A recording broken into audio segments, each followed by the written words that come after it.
My grandmother put greedy preachers in their places twice, even after she died.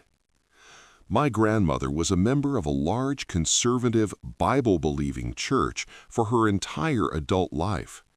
This church, which I'll call Big White Church, was a member of a large evangelical denomination.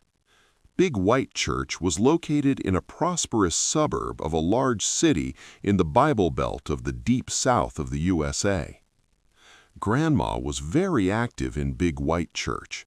She worked in the nursery every Sunday morning, helped cook hundreds of church fellowship breakfasts and dinners, accompanied her children and grandchildren on dozens of church retreats and choir tours, taught youth Bible study on Sunday nights, and was very active in supporting home missions as well as helping with other youth programs. She always tithed and often gave extra for missions and special offerings. Grandma's greatest talent was making other people feel important. I've seen this firsthand many times. Although I belonged to a different church, I often visited with Grandma, and when I did, I usually went to Big White Church functions with her. I've seen her single-handedly cook breakfast for dozens of Big White Church youth, a task which took over 2 hours even in the church's large kitchen. Then, after the meal, she asked the group for a round of applause for the high school student leader for doing such a great job of organizing the prayer breakfast. I remember that on a Big White Church youth retreat at a rural church camp, she drove most of the night to go back to the city and retrieve a big box of evangelistic materials that one of the assistant pastors, whom I'll call Ass Pastor, had forgotten and asked her to get in time for our morning program the next day. His boss, the senior pastor, I'll call him Pompous Pastor, never found out that Ass Pastor had screwed up or that Grandma had fixed it for him. Ass Pastor never even thanked Grandma. Even though I was a child, this bothered me so much that I asked her about it. She said that she didn't mind at all. She told me her reward would be that those materials would help children find Jesus. Grandma's service to her church ended abruptly at the age of 73 when she broke her back in a car accident. Afterwards, for the last 10 years of her life, she was homebound and could not go to church because of this injury and declining health due to old age. Her mind was just as sharp as ever, and her faith remained sincere, but her body wore out a little more every day. During those 10 years, she made many efforts to reach out to her church, its leadership, and her church friends, inviting them to visit her at her home, etc., without success. Every one of these invitations was declined or simply ignored. Near the end, when she was in home hospice care, she decided to plan her own funeral.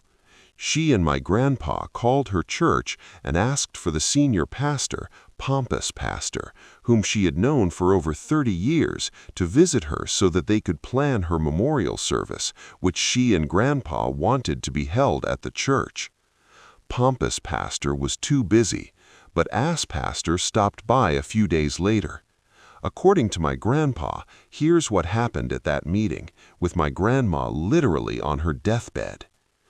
Grandma, Grandpa, and Ass Pastor discussed her funeral for a couple of minutes.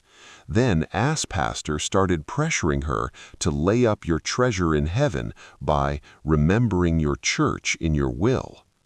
Grandpa told him firmly that this is neither the time nor the place to discuss her will.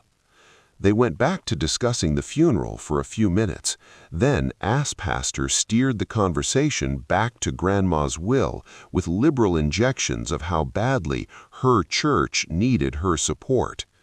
Grandpa told him several times that it was inappropriate to talk to Grandma about her will or the church's financial needs because she was terminally ill and in an enormous amount of physical pain.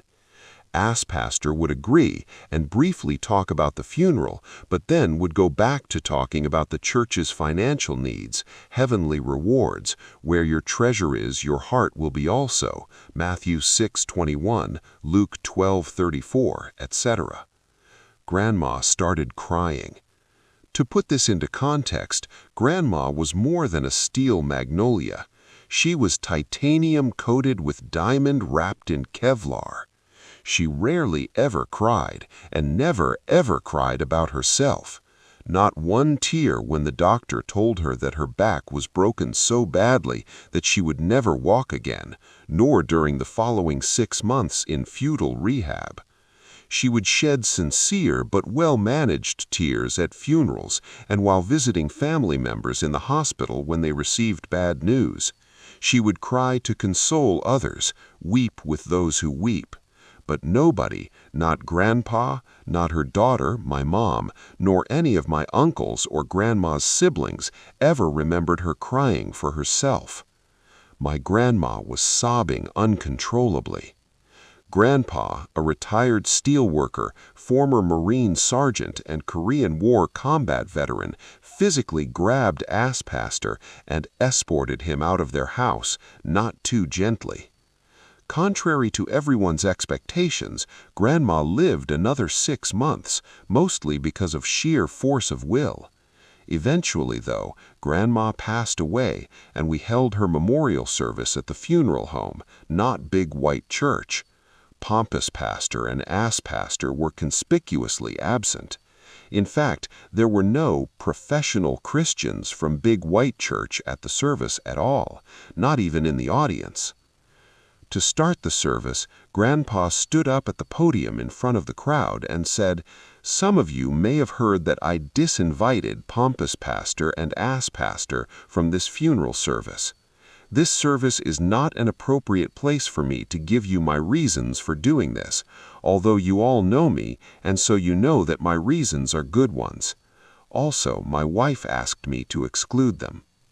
This funeral service may be different from other funerals that you have attended. It is going to be an open microphone funeral. Everyone who wants to say something is invited to come up here and describe your friendship with my wife, tell a story about her that is worth remembering, or anything else that you want to say that will honor her memory and bring comfort to everyone here today. I have asked several family members to prepare statements, but you don't have to have anything prepared. Please, if you want to say something, come up here and do so." There were about 100 people at the funeral service. At least a third of them eventually stepped up to the microphone.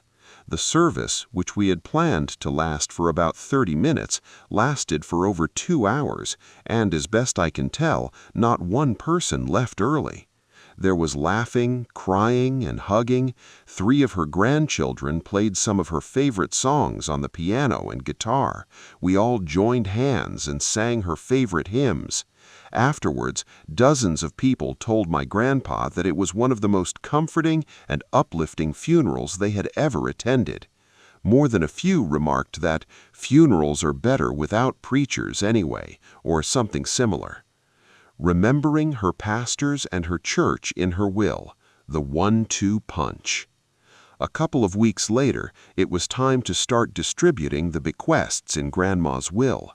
Although Grandma and Grandpa dearly loved each other, they had separate wills because, she told my mom, that makes it easier for us to respect each other's turf, and because their lawyer had recommended it. Nobody thought that my grandparents were wealthy.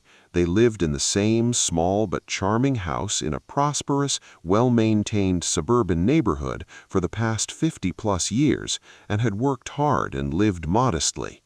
But it was rumored that they had a very nice nest egg.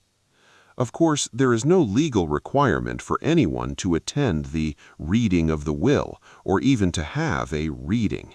Modern telecommunications and near-universal literacy have made this quaint custom practically extinct. But the reading of the will was a tradition in our family because it was one of those events that gave our close-knit extended family an excuse to get together.